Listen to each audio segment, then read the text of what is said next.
Assalamualaikum warahmatullahi wabarakatuh.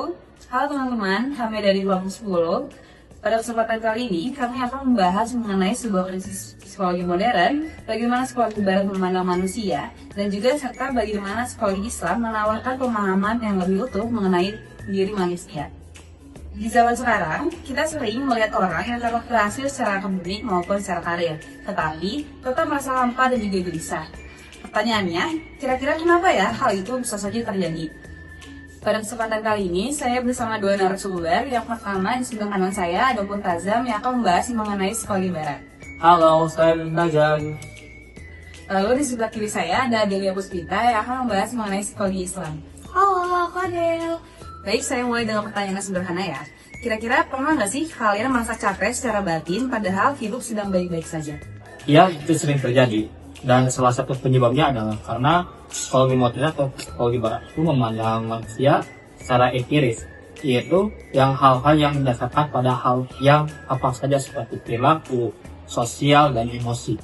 Lalu, dimensi spiritual itu seringkali tidak dilibatkan, sehingga manusia itu merasa hampa tetapi dirinya itu terlihat baik-baik saja. Lalu, dimensi spiritual jarang dilibatkan, sehingga psikologi modern itu memandang manusia secara parsial. Lalu dalam materi kita ini juga disebutkan bahwa ada salah satu kesalahan epistemologi, yaitu ketika psikologi barat memandang manusia hanya sebagai objek penelitian dan tidak memandang manusia itu secara utuh seperti jiwa dan. Berarti ini yang disebut manusia tanpa jiwa ya? Iya, betul.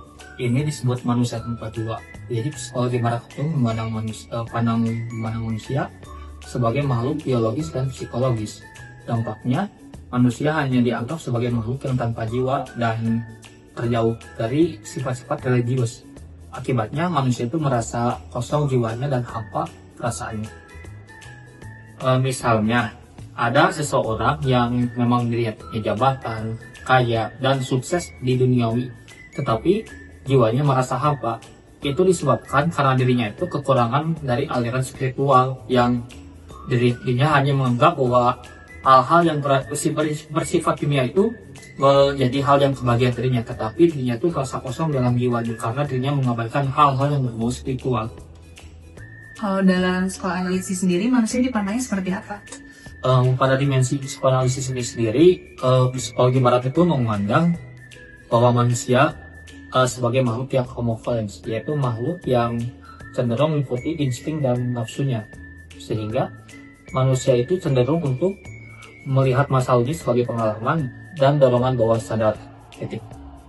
Struktur kepribadian manusia ini dalam pandangan psikologi barat atau modern itu ada 3 aspek. Yang pertama, id, kedua ego, dan ketiga superego. Nah, apa itu sebenarnya yang maksud dari ketiga itu? Jadi, id disebut sebagai hal-hal yang penggerak seorang untuk mengikuti ambisinya atau hasrat-hasratnya. Lalu, apa itu ego? Ego adalah hal-hal yang memang menjadi pertengahan di antara id dan superego. Itu adalah penetralisir di antara keduanya. Dan superego adalah suara moral dalam diri kita agar diri kita itu menjadi makhluk yang benar-benar sebagai seorang yang jiwa sosial yang tinggi dan seorang yang memang layaknya makhluk hidup. Seperti itu. Nah, seharusnya pandangan ini tuh dianggap sebagai deterministik karena dalam hal ini manusia dianggap sebagai seorang yang hanya melihat masa lalu sebagai pengalaman dan bawah sadar adalah hal-hal yang penting, tetapi mengabaikan dimensi spiritual dalam diri kita. Kalau tadi kan Maslow mengatakan bahwa puncak manusia itu adalah aktualisasi diri, sedangkan kalau dari pandangan Islam itu sendiri bagaimana ya? Oke, kalau misalnya menurut pandangan Islam, aktualisasi diri dalam Islam itu adalah ketika seseorang tuh mendekatkan diri kepada Allah. Nah, yang dimana sebenarnya potensi dalam diri seseorang itu penting, tetapi itu tuh adalah amanah.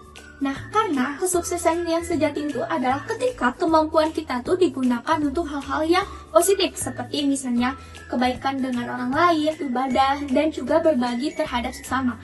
Nah, jadi aktualisasi diri menurut dalam psikologi Islam tuh bukan hanya melihat dari diri sendiri, tetapi melihat juga bagaimana sih kedekatan kita dengan Allah Subhanahu wa Ta'ala. Kira-kira bisa nggak ya kasih contoh dalam kehidupan sehari-harinya bagaimana? Oke, nah misalnya kayak gini nih.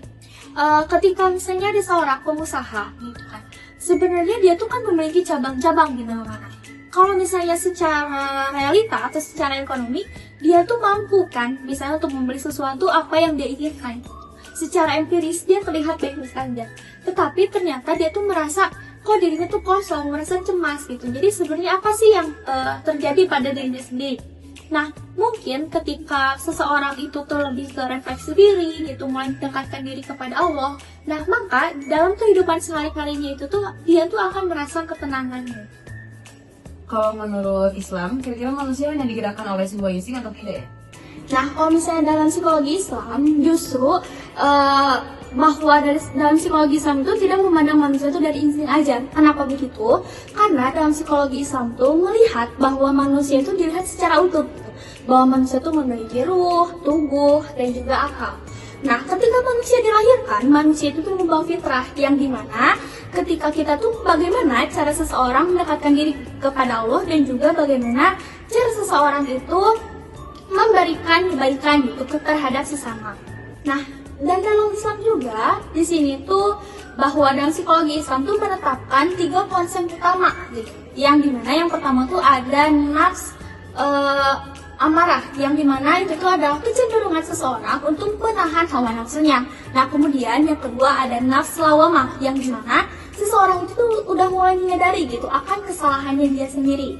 Nah, kemudian tingkatan yang ketiga atau itu yang paling baik yaitu adalah nafs mutmainah, yang dimana seseorang itu tuh memiliki jiwa yang tenang dan sudah memiliki kedekatan dengan Allah Subhanahu.